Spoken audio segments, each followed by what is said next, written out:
ನಮಸ್ಕಾರ ಫ್ರೆಂಡ್, ಬನ್ನಿ ನೋಡೋಣ ಆಗುಂಬೆ ಘಾಟಿಯ ಆಗುಂಬೆಯಿಂದ ದಾವಣಗೆರೆ ಹೋಗ್ತಾ ಇದ್ದೀವಿ. ನೋಡಿ, ಆಗುಂಬೆ ಘಾಟಿ ಇದು.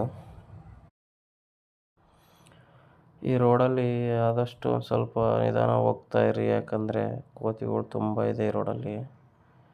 ನೀವು ಅಪ್ಪಿತಪ್ಪಿ ಏನಾರ ಫಾಸ್ಟಾಗಿ ಹೋಗ್ತಿರ್ಬೇಕು, ಆದರೆ ಯಾವ್ದಾರ ಒಂದು ಕೋತಿ ಹಾರಿ ರೋಡಿಗೆ ಬಂತಂದರೆ ನಿಮಗೆ ಸಮಸ್ಯೆ. ಆದಷ್ಟು ನಿಧಾನವಾಗಿ ಗಾಡಿ ಓಡಿಸ್ರಿ. ಅದರಲ್ಲೂ ಈ ರೋಡಲ್ಲಿ ಏನಾರ ಆಹಾರ ಕೊಡ್ತಾರಂತ ಸುಮಾರು ಕೋತಿಗಳು ಅಲ್ಲಿ ಕಾಣ್ತಾ ಇದೆಯಲ್ವಾ, ಇದ್ರ ಮೇಲೆ ಕೂತ್ಕೊಂಡಿರುತ್ತೆ. ನೀವು ಮಿಸ್ಸಾಗಿ ಏನಾರ ಗ್ಲಾಸ್ ಓಪನ್ ಮಾಡಿದ್ರಿ ಅಂದರೆ ಕೋತಿ ಏನೋ ಕೊಡ್ತಾರಂತ ಒಂದೇ ಸಲ ಜಂಪ್ ಮಾಡಿ ರೋಡಿಗೆ ಬಂದ್ಬಿಡುತ್ತೆ. ಆವಾಗ ನೀವು ಬ್ರೇಕ್ ಹೊಡಿತೀರಿ, ಹಿಂದ್ಗಡೆ ಫಾಸ್ಟಾಗಿ ಗಾಡಿಗಳು ಬರ್ತಾ ಇರುತ್ತೆ. ಆ ತಪ್ಪು ಮಾಡೋಕ್ಕೆ ಹೋಗ್ಬೇಡ್ರಿ. ಸ್ವಲ್ಪ ಮೇಲೆ ಹೋದರೆ ಕೋತಿಗಂತಲೇ ಒಂದು ಇದನ್ನು ಮಾಡಿದ್ದಾರೆ.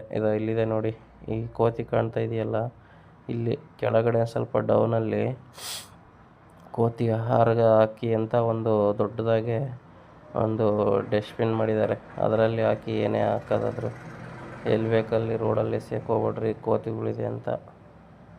ಅದು ಮತ್ತು ಇನ್ನೊಂದು, ನೀವು ಹಿಂಗೆ ಹೋಗ್ತೀರಿ, ಒಂದೊಂದು ಕೋತಿ ಏನು ಮಾಡುತ್ತೆ, ಸೀದಾ ಗಾಡಿ ಮೇಲೆ ಎಗರಿ ಕೈ ಜಿಬ್ರೋದು ಈ ಥರ ಮಾಡುತ್ತೆ.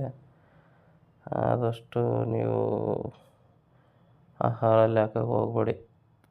ತುಂಬ ಕೇರ್ಫುಲ್ಲಾಗಿ ಗಾಡಿ ಓಡಿಸಿ. ಮತ್ತು ಈ ಘಾಟ್ ಸೆಕ್ಷನಲ್ಲಿ ಬಂದು ಕರ್ವ್ ಜಾಸ್ತಿ ಇದೆ.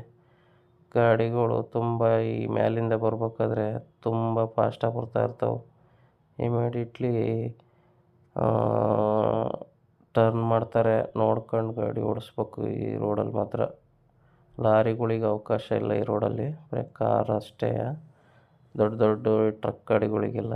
ಇದು ನೋಡಿ, ಇದು ವ್ಯೂ ಪಾಯಿಂಟ್. ಇದು ನೀವು ಇಲ್ಲಿಂದ ನಿಂತ್ಕೊಂಡು ಮೇಲೆಲ್ಲ ಕೆಳಗಡೆ ಕಾಣ್ತಾ ಇರೋ ಗುಡ್ಡಗಳೆಲ್ಲ ನೋಡ್ಬೋದು, ಮತ್ತು ಕೆಳಗಡೆ ಪಾತಾಳ ನೋಡ್ಬೋದು.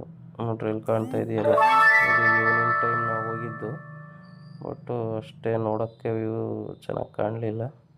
ಮಾರ್ನಿಂಗ್ ಟೈಮ್ ಹೋದರೆ ನಿಮಗೆ ಸ್ವಲ್ಪ ಜಾಸ್ತಿ ಇರುತ್ತೆ ನೋಡೋಕ್ಕೆ. ಇದೇ ಪ್ಲೇಸ್ ನೋಡಿ, ಎಲ್ಲ ಬರ್ತಾರೆ ಗಾಡಿ ನಿಲ್ಲಿಸಿ. ಅಲ್ಲಿ ಆಲ್ಮೋಸ್ಟ್ ಇಲ್ಲಿ ಗಾಡಿ ನಿಲ್ಲಿಸಿ ನೀವು ವ್ಯೂ ನೋಡೋಕ್ಕೆ ಹೋಗಿ, ಎಲ್ಲಿ ಬೇಕಲ್ಲಿ ನಿಲ್ಸಕ್ಕೆ ಹೋಗ್ಬೇಡ್ರಿ, ಇಲ್ಲಿ ನಿಲ್ಸಿದ್ದೀವಿ ನೋಡಿ.